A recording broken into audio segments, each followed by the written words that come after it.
Ang pinakamayamang tao na kilala ko, hindi siya ang may pinakamaraming pera. Siya ang taong hindi na kailangang mag-pretend.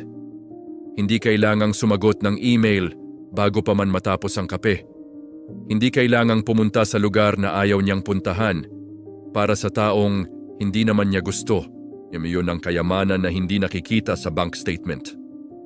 Kasi ang kalayaan, hindi ito numero.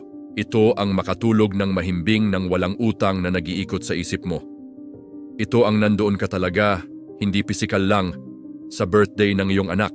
Ito ang kaya mong tumanggi, nang walang takot, nang walang pagsisisi, nang walang kailangan ko pa naman ng trabaho. Iyon ang tunay na mayaman. At hindi ko sinasabing huwag na kumita, huwag na mag-invest. Kita, mag-invest, lumago. Pero huwag kalimutang ang pera ay kasangkapan. Hindi ito ang patunay na may kwenta ka.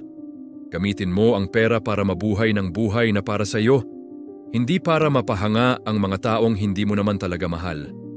Kaya tanungin mo ang sarili mo ngayon, kung bukas wala ka nang iaalalahanin sa pera, ano ang gagawin mo? Amigo, at saan ka pupunta? Sino ang kakausapin mo?